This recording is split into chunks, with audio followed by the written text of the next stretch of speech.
My ACAT goes like this, 887. I come from Amravati district of Maharashtra. I have done my bachelor's in electronics and communication engineering from Nagpur University, followed by 1.5 years of working as a data scientist.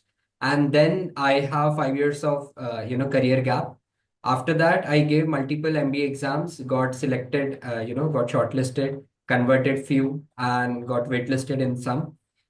Today we'll be talking about IIFM. So it's an Indian Institute of Forest Management, which is in Bhopal.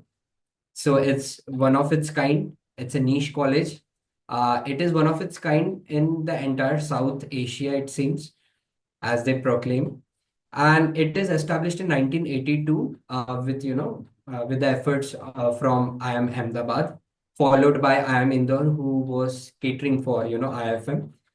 It is one of the oldest B school, but again, it might not be that popular because again, as I said, it's a niche college in forest and sustainability management and all. It provides four, specialization.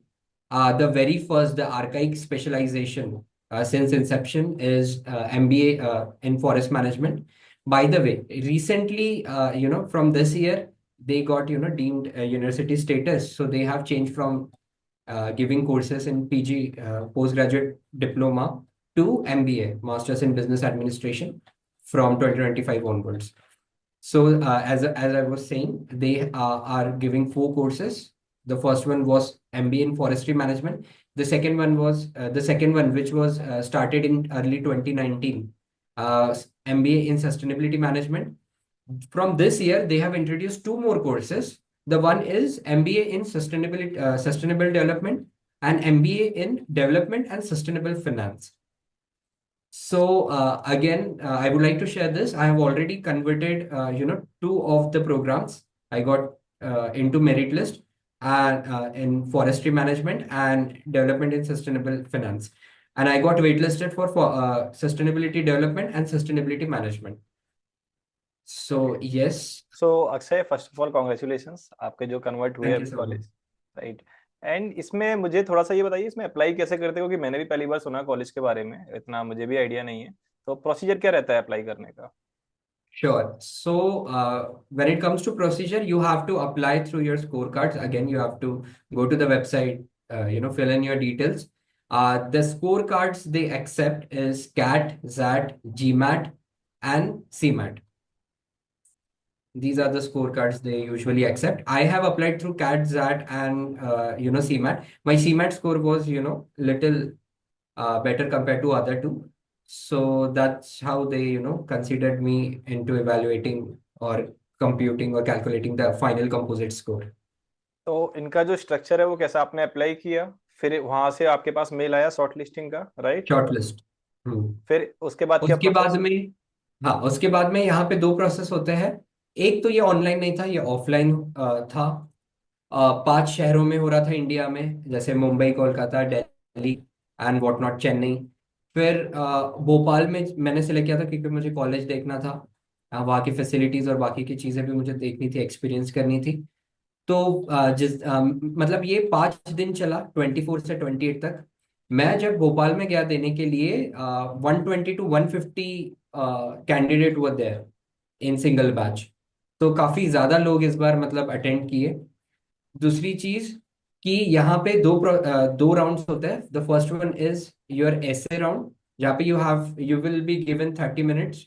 एक page मिलेगा आपको, एक sheet मिलेगी सामने और पीछे से, और वो कैसे लाइंस वगैरह होती है वहां पे। और वहां पे आपकी मार्किंग स्कीम भी होती है, मतलब वो पहले से बता देते हैं कि किन पैरामीटर्स पे वो आपको इवेलुएट करेंगे when you are writing an essay on topic जो भी आप सिलेक्ट करोगे। तो आपके पास में प्रोविजन नहीं होता बेसिकली। वो जैसे हम लोगों को बैठा लेते, उन्होंने एक बड़े से ऑडिटोरियम या फिर क्लासरूम बोलूंगा मैं। तो वहां पे उन्होंने they the professor asked for volunteer, and I raise my hand. मैं जैसे ही गया वहां पे, तो उन्होंने मुझे तीन तीन ऐसे टोटल 9 पैकेट्स थे जो सील्ड थे, उसके अंदर टॉपिक्स थे, and they asked me to pick one of them. तो मैं तो I was looking, I was shivering, I was looking at the crowd. They were continuously having eye on me. So I was like, okay, अगर मैंने कोई भी गलत topic उठा लिया तो they gonna beat me to the pulp. So what I did, I for a safer side, considering the middle path, मैंने बीच वाले में से जो तीन थे उसमें से जो टॉप का था मैंने उठाया। एंड जिस चीज का मुझे सबसे ज्यादा डर था वही हुआ। It was a philosophical topic. और हम लोगों का जो टॉपिक था वो था failure defeats losers but it inspires winners. तो ये सुनने में काफी इजी लगता, बट जब आप डिकोड करोगे when you are in into that moment, pressure होता है आपके पास में। मैंने ये सोचा बोल क्या रहा है, failures beat losers but it inspires winners. तो सर ने कुछ उल्टा बोल दिया या लिख दिया, ऐसा कुछ था क्या? बट फिर मैंने देखा 2 मिनट तो I was completely blank. I was like okay what to do what not to do. But again I had this thing framework in my mind कि जो भी मुझे लिखना है इट शुड बी रेलेवेंट, क्योंकि पैरामीटर्स में भी उन्होंने वही बोला था, आउट ऑफ 50 मार्क्स 10 15 15 10, ऐसा उनका वो सेग्रीगेशन था कि how comprehensive you are writing. उसके बाद में ग्रामेटिकली करेक्ट होना चाहिए, आर्टिकुलेशन करेक्ट होना चाहिए। तीसरा वॉज कि आप जो भी लिख रहे हो रेलेवेंट होना चाहिए, टू द पॉइंट होना चाहिए। एंड अगेन कि आप कैसा एक्सपांड कर सकते हो। तो जो इस टॉपिक को फिर मैंने फिलोसॉफिकली मैंने स्टार्ट किया अनेक्डोटल वे में सॉक्रेट ट्रायल से, फॉलोड बाय अरिस्टोटल एंड प्लेटो। और उसके बाद में मैंने इसको साइकोलॉजिकल डोमेन में लेकर गया स्टैनफोर्ड यूनिवर्सिटी का marshmallow experiment, followed by international relation and जो अपना ये होता है environment related and international relation, sustainable development goal efforts by United Nations. उसमें मैंने SDG goal 1 calls for poverty eradication, 2 calls for zero hunger, and 17th till 17th, the 17th one calls for the partnership to achieve the agenda 2030 of SDGs. तो ये चीज mention करी, इनको tie back किया मैंने। I won't be going into details क्योंकि we have a time crunch. उसके बाद में followed by environmental and social, तो the Chipko movement of Uttarakhand, something Devi करके उनका नाम था, विद 15 लेडीज उन्होंने हक किया था, वो वाला था। और उसको मैंने फिर कैसे उस चीज ने मतलब यू नो हेल्प किया झारखंड और बिहार वाला जो हुआ था जंगल बचाओ आंदोलन, वो चीज को मैंने वहां पे बताया। फिर लास्ट में मैंने पॉलिटिकल एंड सोशली जो अपने पास में give me a second, fundamental rights fundamental duties DPSPs directive principle of state policies, the MC Mehta versus union of India. इनका जो ये हुआ था फंडामेंटल राइट्स को एक्सटेंड किया गया था कि right to clean environment and right to clean other things, तो वो सारी चीजों को मैंने बताया। और ये सारी चीजों को मैंने टाई बैक किया, failures defeat losers but it inspires winners. तो कहीं ना कहीं जो लैक्यूनास थे वो कैसे इंस्पायर किए हमारे नेक्स्ट जनरेशन को, व्हाट वर द एफर्ट्स। तो ऐसे करके मैंने पूरा ऐसे लिखा था।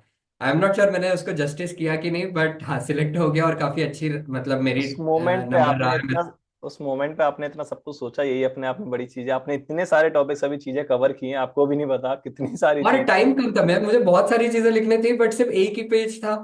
टाइम भी बच गया था मेरे पास में 10 15 मिनट। बट ऐसा था कि साइन करना था लास्ट में, उसके लिए भी स्पेस छोड़नी थी। और उन लोग आके फोटो खींचना शुरू कर दिए, मैं तो सामने ही बैठा था। मैं डिस्टर्ब हो रहा है, इधर से खींच रहे उधर से, और ऐसा कंटिन्यूसली आपके ऊपर वो हो जाता है ना लाइट का एकदम। तो वैसा था। फिर वंस वी आर डन, मतलब हम ये चीज, हाँ 8:30 वॉज रिपोर्टिंग टाइम। 9:30 को शार्प ही हम लोगों की ये 30 मिनट्स का स्टार्ट हो गया था, 10 तक हो गया था। उसके बाद में उन्होंने ऑडिटोरियम में लेकर के हम लोगों को बिठाया। वहां पे फिर देवर कॉलिंग 3 पैनलिस्ट थे, 3 पैनल्स थे। पैनलिस्ट हर इसमें आई थिंक 2 to 3 डिपेंड करता है। हम लोग मुझे जो अलॉट किया गया था उसमें 2 फीमेल पैनलिस्ट थे। हम लोगों को 10 10 5 5 के ग्रुप में हम लोगों को भेज रहे थे वो, वन बाय वन। फिर इंटरव्यू था हम लोगों का। तो जैसे ही हम लोग वहां पे वेट कर रहे थे वी वर लाइक कि फाइनली हम लोग का नंबर आ गया। मुझे आई थिंक मेरा 2 बजे के करीब मेरी टर्न आई। और व्हेन आई एंटर्ड, उसके बाद थोड़ी सी मस्ती वगैरह कर रहे थे। People came from NITs and IITs, too much surprise. So they might be looking for specialization और might be thinking in a same line, or maybe they were on a same page. Like I was thinking like sustainability is something which which holds a lot of potential for in near future. So उसी वे में फिर मैं जैसे ही enter किया वहां पे, I asked for like, I knock the door twice and then I went in. और फिर मैंने उन्हें ग्रीट किया, they asked me to take my seat. उसके बाद में जैसे ही मैं बैठा, आई विश्ड। और फिर उसके बाद में she quickly asked me, one of the panelist, she quickly asked me कि give me your introduction. I started as you just call my name Akshay, meaning of my name is this and like that. Incomplete था मेरा introduction क्योंकि बीच में I spoke about patent, और मेरा entire 15 to 20 minutes went on patent only, nothing else. I prepare, मतलब I was sleepless. मतलब मैं आया, भोपाल में भी आया तो मैं नाइट, क्योंकि बीइंग एन इंजीनियर हम लोग की आदत होती है एक रात पहले पढ़ना, तो वो काफी ज्यादा रिफ्लेक्ट किया वहां पे भी.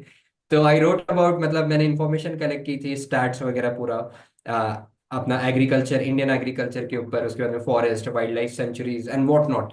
But again it went on different topic. पूरा की पूरा टेक्नोलॉजी, इंजीनियरिंग के सब्जेक्ट्स, उसके बाद में इंजीनियरिंग के जो टेक्नोलॉजीज या फिर कंपोनेंट्स थे इलेक्ट्रॉनिक्स के, पूरा उसके ऊपर, because I come from, as I said earlier, mention earlier, कि I come from electronics and communication background. So the patent I got was, under Ministry of MSME. The project was under Ministry of MSME, Government of India. They gave me 2.5 lakh of funds for this project to implement. It was like my project was in top three. Again, it was under able guidance of Padma Vibhushan Dr. Anil Kakotkar sir, the Indian nuclear scientist and the chairman of RGSTC. आप इनको जानते होंगे, Pokhran missile launch में इनको पद्म विभूषण मिला था. It was his efforts, back then also he was chairman. तो ये सारी चीजें I shared with the the panelist.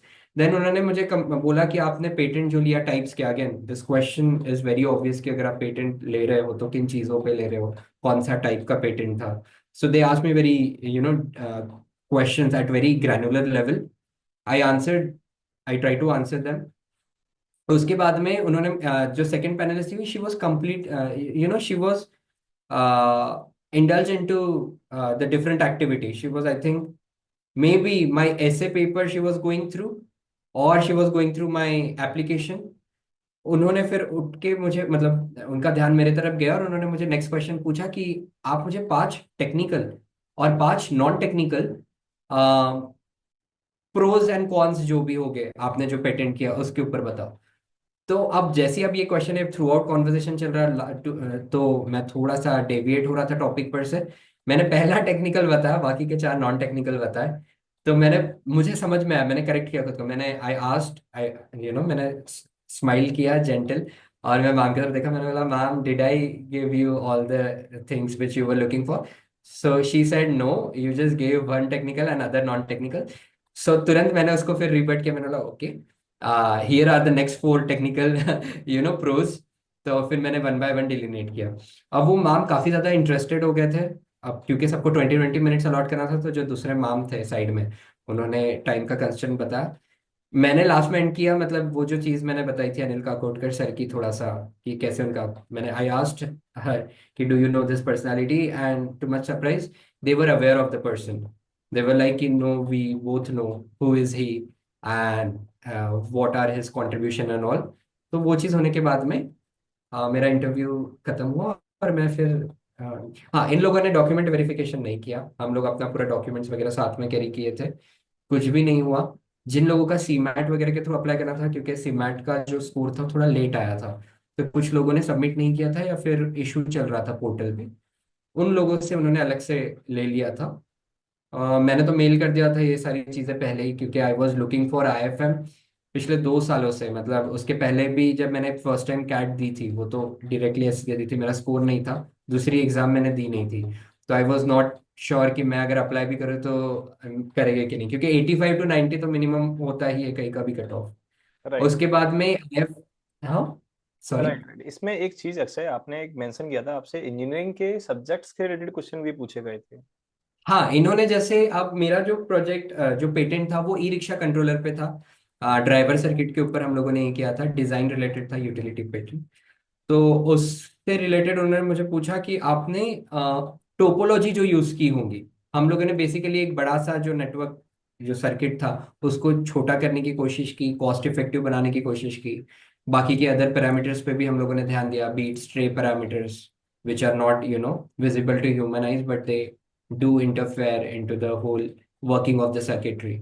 तो उतना टेक्निकल लेवल पे गए. देन उन्होंने बोला, जैसे 24 मॉसफेट का जो भी हम लोग का बेसिक सर्किट था, जो चाइनीज प्रोडक्ट के ऊपर हम लोग डिपेंडेंट थे, तो हम लोगों ने इंडिजीनियस सोल्यूशन बनाने की कोशिश की थी। तो what we try to you know replace those 24 MOSFETs with the IGBT module, with single IGBT module. तो उन्होंने बोला कि अगर ठीक है तो ये मॉसफेट क्या चीज होती है। तो मैं तो 7 साल हो गए, बट कहीं ना कहीं मैंने डिप्लोमा और इंजीनियरिंग किया, तो वो चीज शायद तक मेरे दिमाग में रह गई। तो जैसे ही उन्होंने मॉसफेट पूछा, आई सेड फुल फॉर्म पहले तो metal oxide semiconductor field effect transistor. And then I try to, मतलब उस चीज को मैंने बीजेटी पे लेकर गया, bipolar junction transistor, and it works on principle of transfer of resistance from low potential to high potential, and how it works. तो वो सारी चीजें बताया। मैं तो Faraday's laws of electromagnetic induction जो था अपना, कि -n dφ/dt, मतलब तो वो जो अपने प्रिंसिपल्स थे, and law of thermodynamics, first law of thermodynamics है, the energy neither can generate nor can destroy, but it can convert from one energy form to other form. तो ये सारी चीजों पे भी मैं लेकर जाने की कोशिश किया था, बट उन्होंने मॉसफेट तक ही रखा मुझे। मतलब अब जब आया तो मेरे को दो तीन चीजें, सारी चीजें ऐसी प्रिंसिपल्स वगैरह सब वो अटैच होना शुरू हो गए थे।